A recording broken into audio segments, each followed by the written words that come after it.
What is up, guys? Abyxis here, coming at you with a new video. Today we are going to be doing the top 10 anime that the Abyxis channel watched in 2023. I feel like 2023 was a great year for anime. Shonen fans got, honestly, one of the best years that Shonen's had in a while. Slice of Life got a lot. Basically, anybody who watches anime got amazing releases this year across the board. Now, what qualifies for our list? Keep in mind, if the show was releasing into 2023, it qualifies. So if it started in 22 but released into 23, it still counts for us. Keep in mind, this is a congregate of the three people on the channel, so it isn't just one person's opinion. So that could be swaying some things. Some guys love the slice of life, some guys like the shonen, some guys like the romance, but regardless, there was a ton of different stuff this year. We're going to go into our 10 favorite. Let's get right into it.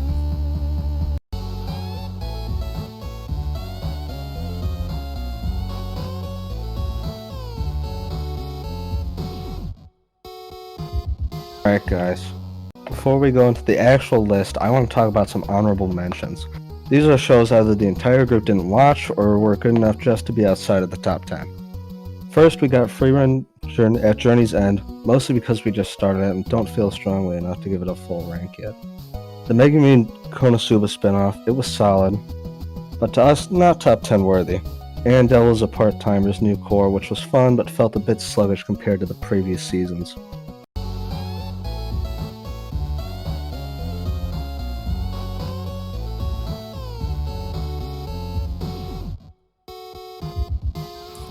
Alright, coming in at number 10, we have Zom 100, a show that really grabs you by the hand and says, leave the comedy to me. The show would most likely be higher.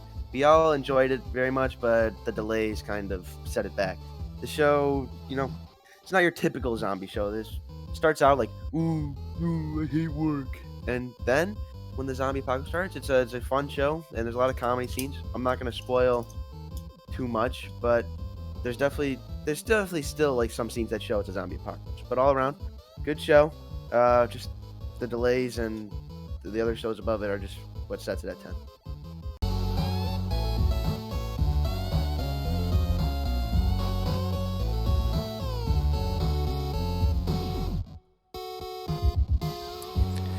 Alright guys, at number 9 we have Spy Family. Now this season of Spy Family is basically, in my opinion, been one of the best ones. There's been a lot more action, a lot more character focus, and we really liked the direction they took with the characters, and honestly just amping up the action and the stakes, whereas that was something I was looking for in the first parts of Spy Family that we didn't get. We're now getting that with the new season. Very excited for the movie that's coming out soon. It might be out by the time this video is out, but it's not included in this ranking. If it is, it might actually be higher, but for now that's where we're at with Spy Family.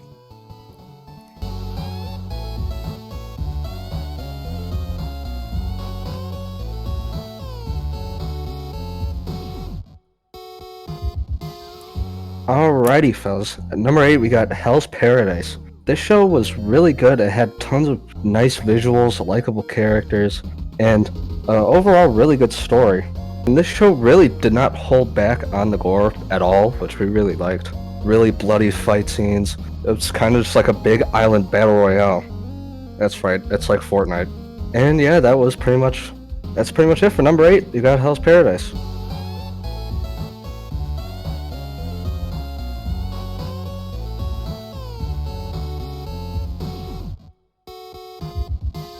Coming in at number 7, we have what we assume would be a bit of a controversial one, but we have Demon Slayer. First 2 seasons, great. Still very colorful show, and the characters are all likable. And the fights, they always live up to the hype. However, this season felt a little lackluster compared to Season 2. Season 2 had that epic climax. Won't spoil too much, but Upper Moons and Hashira are involved. This season, it had that, but it just felt like it was lacking that same spark and intensity that Season 2 had. Which, that is the main reason we still have it in our top 10. Higher ranking than the previous shows, mainly because it's had more time to develop. And it's still a great show, and the animation is top tier. It's the best in recent years. But yeah, mainly because the season kind of felt like a downgrade. That is why we have it at number 7.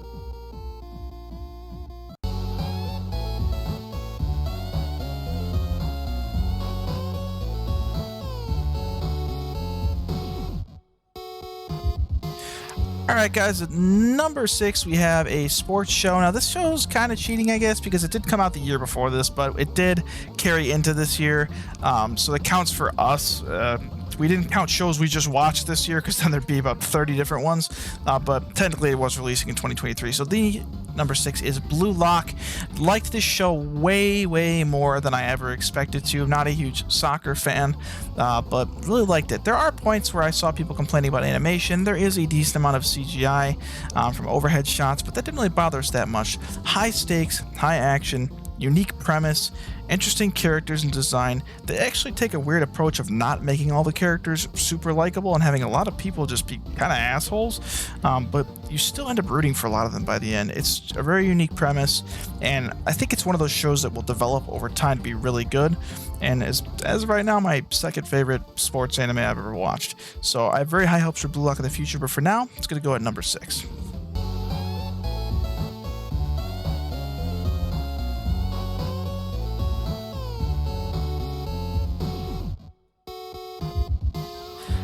Alright guys, coming in at number 5, we have Oshinoko. This is falling into the same category of ones that we didn't think we'd like as much as we did, but this show really kind of surprised us. A phenomenal show. And it's a murder mystery on top of music. I mean, like, this is truly anti-woke media that we got going on right here. It really is. Yeah, it is completely very different. Starts off, that first hour-long episode is a really big twist. I won't spoil it completely, but obviously they don't get right into it. They really don't. It's a really slow burn. Starts off with like an interesting concept about a girl, being pregnant in the music industry, and I won't go any farther than that, but geez, it takes a turn. And then when you get back to the future, you have like all these branching stories with basically both of the characters having a much different approach to things. It also had absolutely great visuals. Very good visuals. Character development's not bad either for just a one-season show. Yeah, like it definitely it's enough for the first 12 episodes to like keep you in the loop and wanting to come back to the show, but it still feels conclusive in its own season, and the finale I found very satisfying. Again, I won't spoil too much, but just to see that final musical number was just honestly very satisfying. Yeah, it's got the great opening. And the opening is really good. You guys got anything else to say, or good to wrap this one up? Who's the killer? Find out soon. Find out soon. All right, guys. Well, that's it for number 5.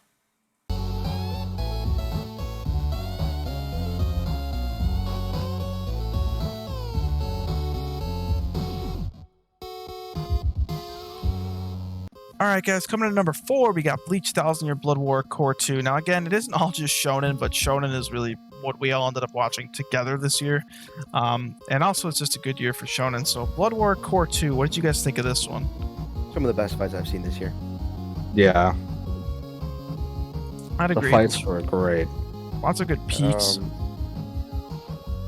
And not to mention, still a lot of character development in HOs. I will say, finale was a little strange, but that's not gonna like take that much away from me for the rest of the show, because they still managed to fit so much into, what was it, 8 episodes? Something 10, like that. I think it was not a lot. My only minor complaint that I could really give is that there was a lack of Ichigo. Yeah, it felt a little However, weird. I do like all the other characters a lot. But I feel like they do that to give the other characters time to show their new abilities and stuff. I will say, with such a and big the cast, Battle you of the need that. I think it really was more so to keep the side characters, to give them all an arc, because, like, example, in the other big shonen, like Naruto, for example, the side characters, the power creep is so crazy that they're not even relevant, whereas Bleach kind of allows the other characters to get their own, upgrades and stuff by keeping Ichigo out of the mix sometimes. I think it was worse than the first core, but the first core we really liked, so that's not saying a ton. But yeah, I think it was still really good. I like it. I will say, to be fair though, it seemed like to be a lot of setup. Yeah, I mean, that is set up for the next one, which I think will be a huge crescendo of the whole thing. But That's the last one. I'm not quite sure, but it comes out. They just announced that it comes out in spring, I believe, along with MHA and Demon Slayer. So we'll see how that goes. This was top tier. Yeah, it was really good. No, it's good of an opening though. No, definitely a worse opening. The first one was great. Well, guys, that is what we got for number 4.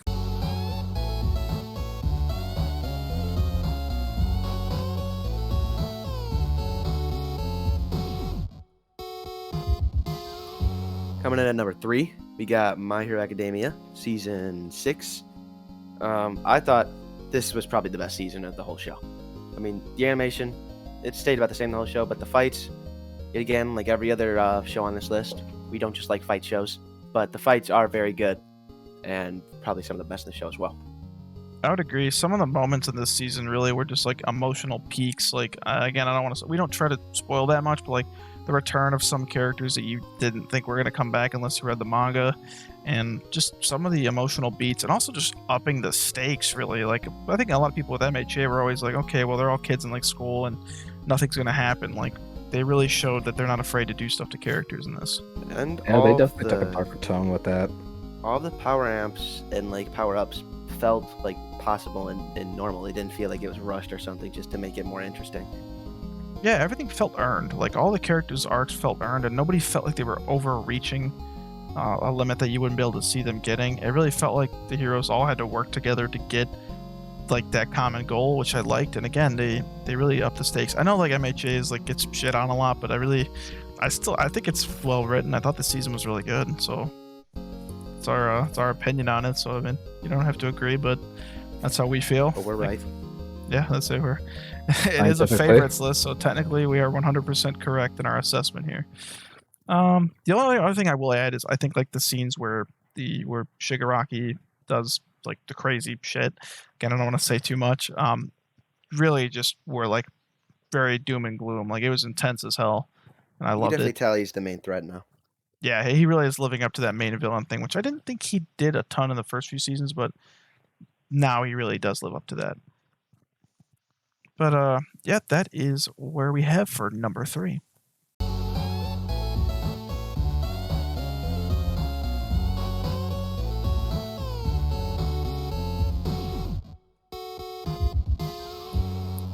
Alrighty, fellas. Coming in at number 2, we've got JJK Season 2.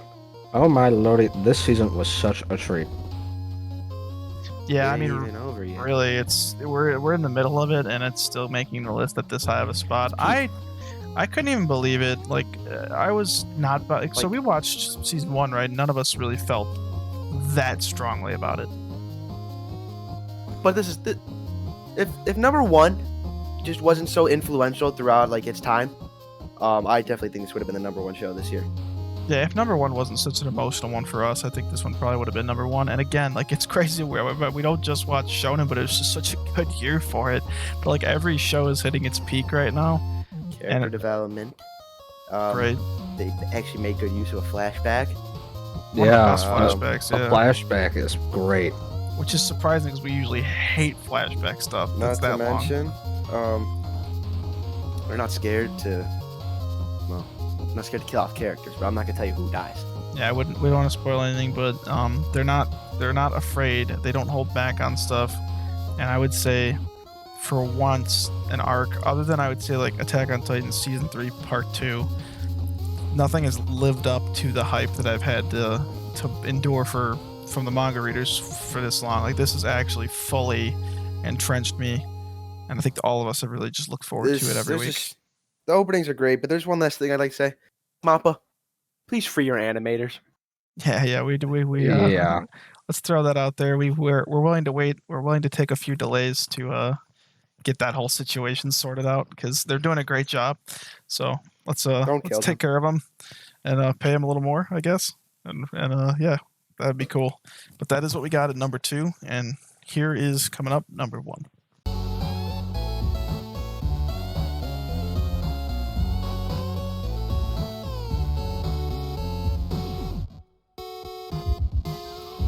All right, guys, coming in at number 1, perhaps a popular opinion, but it's the finale of Attack on Titan.